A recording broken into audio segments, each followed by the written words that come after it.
नमस्कार dear student, मैं Mayank Gurjar Singaji literacy coaching classes में आप सभी का स्वागत करता हूं। पिछली वीडियो में हमने काइंड्स ऑफ टेंस पढ़े थे, कार्य के प्रकार, जिसमें हमने प्रेजेंट टेंस, पास्ट टेंस और फ्यूचर टेंस के बारे में जाना था और उनके 4 भेद होते हैं ये भी बताया गया था। जिसके 4 भेद थे, पहला इंडेफिनाइट जिसमें कार्य का अनिश्चित होना बताया जाता है, कंटिन्यू जिसमें कार्य जो है जारी रहता है, परफेक्ट जिसमें कार्य पूर्ण हो चुका होता है और परफेक्ट कंटिन्यू जिसमें कार्य पूर्ण भी हो चुका रहता है और चलता भी जाता है। आप इस चार्ट को भी ध्यान से देखें, यह भी एक महत्वपूर्ण रहेगा, आपकी मदद करेगा टेंस को समझने में। सबसे पहले हम प्रेजेंट इंडेफिनिट टेंस को पढ़ेंगे, जिसके अंत में ता है, ती है, ते है आता है, जिसकी हेल्पिंग वर्ब डू और डज।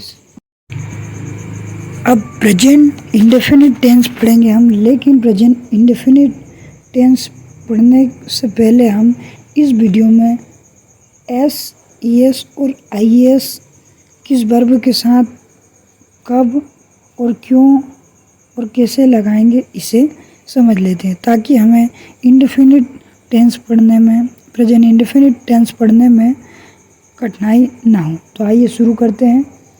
तो addition of S, ES, IS with first form of verb. अब हम एडिशन ऑफ मतलब एस, ईएस और आईएस किसके साथ जोड़ना है? फर्स्ट फॉर्म ऑफ वर्ब के फर्स्ट फॉर्म के साथ जोड़ना है। यूज़ कब करें? हमें यूज़ कब करना है इसका?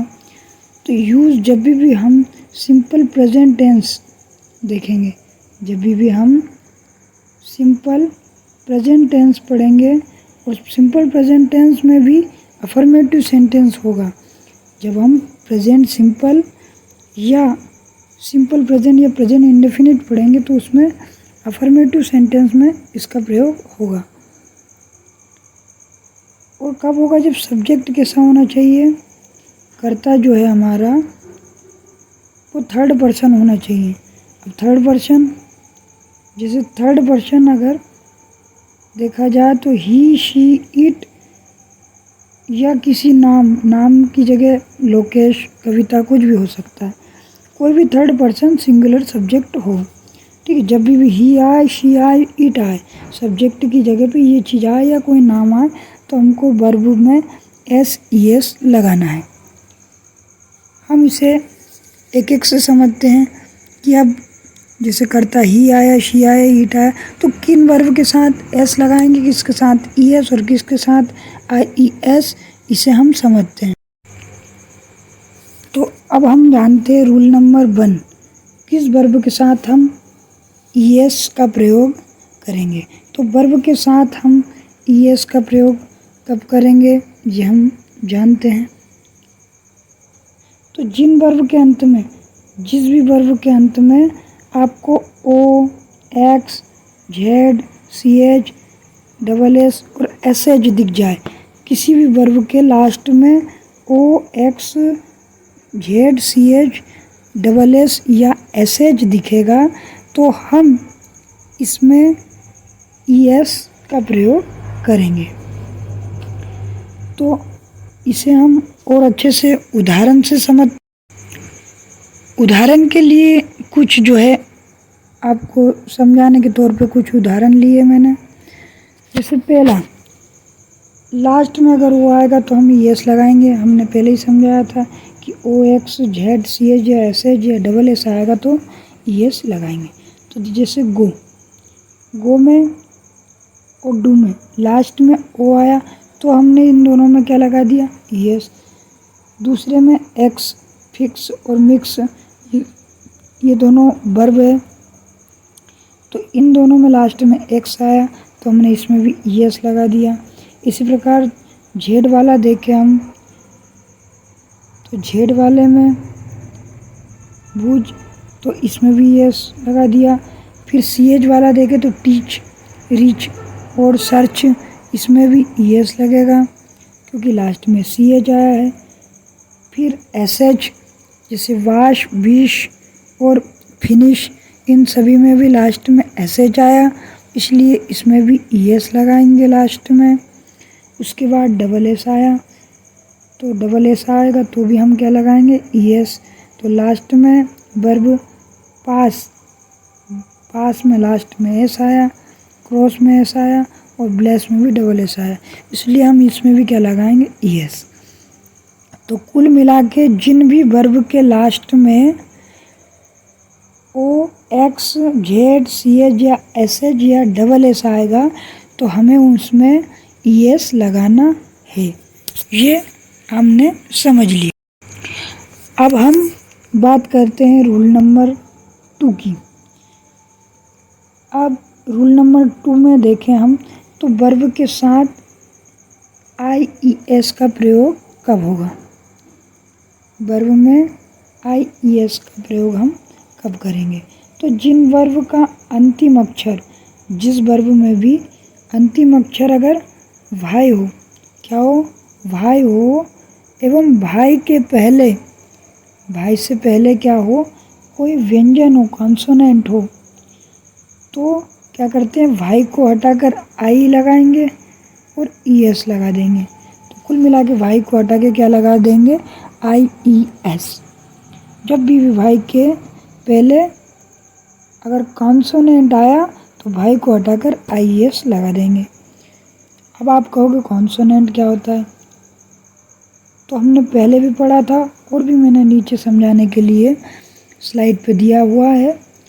वोवेल, वोवेल कौन कौन से होते, स्वर जिससे मात्रा बनती है, A, E, I, O, U, और कॉन्सोनेंट बाकी के जो बचे वो कॉन्सोनेंट होते हैं, तो ये सभी कॉन्सोनेंट होते हैं।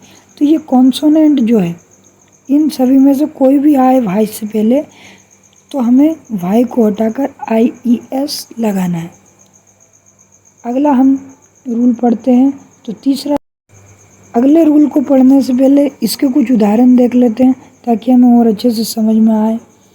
तो अगर लास्ट लेटर जो है, लास्ट लेटर आपका भाई हो तो आप क्या करोगे, IES में बदल दोगे।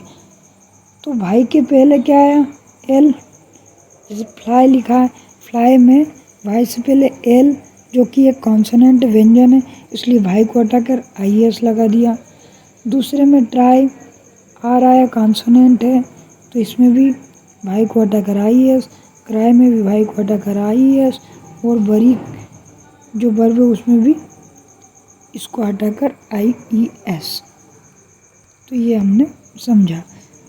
इसी प्रकार प्ले का प्लेस होगा, ये आगे समझते हैं ना, क्योंकि अब कॉन्सोनेंट नहीं आया भाई से पहले, इसलिए यहाँ ES नहीं लगा, क्या लगा, S। तो समझना, जब भी भाई से पहले अगर वोवेल आए, स्वर आए, तो हमें डायरेक्ट S लगाना, लेकिन कॉन्सोनेंट आए, अगर कॉन्सोनेंट आए तो हमको IES लगाना है भाई को हटा कर, लेकिन वोवेल आए तो सिर्फ S लगाना है। तो हम और आगे बढ़ते हैं। अब हमने जो रूल नंबर 1 और रूल नंबर 2 पढ़ा है, उन सभी को छोड़कर जितने भी बचे हैं उनके साथ हमें S लगाना है। अब रूल नंबर 1 क्या था हमारा, कि जिस वर्ब के अंत में X, CH, Z, SS, SH आएगा तो उसमें ES लगाना है। रूल नंबर 2 क्या था, भाई से पहले कॉन्सोनेंट आएगा तो हम भाई को हटाकर IES लगाएंगे, और जब ये दोनों नियम फॉलो ना हो तब हमें तीसरा नियम फॉलो करना है कि जब फर्स्ट और दूसरे को छोड़कर बाकी सभी वर्ब के साथ हमें लगाना है S। जैसे बीट, अब बीट में दोनों नियम फॉलो नहीं होते तो हमने S लगा दिया। इसी प्रकार हेल्प में, लाई में, लुक, ईट, कट, गिव, ब्रेक, इन सभी में हमने S लगाया। तो इस तरह हमने SES और IES के कॉन्सेप्ट को समझा। तो मैं आशा करता हूँ कि आपको सब कुछ बेहतरीन समझ में आया होगा। ठीक है, धन्यवाद।